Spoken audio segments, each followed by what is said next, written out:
আমি আম খাতে গেছিলাম। তারপর আমার মোটর করা আছে নিজস্ব জমিতে। একটু দাঁড়ান না ভাই।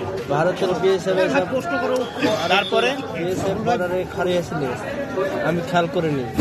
মোটর স্টার্ট করে জমিতে পানি ছেড়ে আমি উল্টা পিঠ দিয়ে শীত কুয়াশাতে কিছু দেখতে পাচ্ছি না। বিএসএফ আছে, রোজ প্রতিদিন যাই, আজও গেছি। কোন সীমান্তে কয়টায়? এই সকাল 5:30টায়। কি করতে গেছিলেন? আমার নিজস্ব মোটর আছে। ঠিক আছে। আজ আনুমানিক 11:30 নাগাদ চাঁপাইনবাবগঞ্জ সদর হাসপাতাল থেকে রেফার করা একটি রোগী আমাদের এখানে আসে। আমরা প্রাথমিকভাবে যেটি জানতে পেরেছি, রোগীটি বুকের ডান পাশে বুকের পিছনের দিকে অর্থাৎ কাঁধের দিকে গুরুতর জখম রয়েছে। প্রাথমিকভাবে আমাদের এটি দেখে মনে হয়েছে যে একটি গান শট ইনজুরি।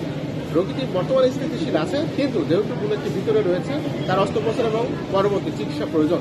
এমন অবস্থায় আমরা রোগীটিকে প্রাথমিকভাবে সার্জারি 2 নম্বর ওয়ার্ডে ভর্তি দিয়েছি। আশা করছি সেখানে রোগীটির সুচিকিৎসা নিশ্চিত করা হবে। কেমন অবস্থা, মানে স্থিতিশীল না মুমূর্ষু? যেহেতু রোগীটির দেহের মধ্যে এখনো বুলেটটি রয়েছে, রোগীটি স্থিতিশীল এই কথা এখনই বলা যাবে না। তবে রোগীটি কনসাস জ্ঞানে রয়েছে এবং আমরা তাকে যেহেতু এটা 5:30 নাগাদ ঘটনাটি ঘটেছে বলে আমরা জানতে পেরেছি, অনেকটা সময় কিন্তু চলে গিয়েছে। দ্রুত অস্ত্রোপচার বা এই জিনিসগুলো হয়তো এখন প্রয়োজন হবে। প্রাথমিকভাবে আমরা যেটা দেখেছি, রোগী এখন জ্ঞানে আছে, কিন্তু পুরোপুরি স্থিতিশীল এটা বলার সময় আসলে এখন নয়। পরবর্তী চিকিৎসার পরে আপনাদেরকে আমরা বিস্তারিত বলবো। পিঠে লাগছে গুলিটা না? পিঠের ডান পাশে। পিঠের ডান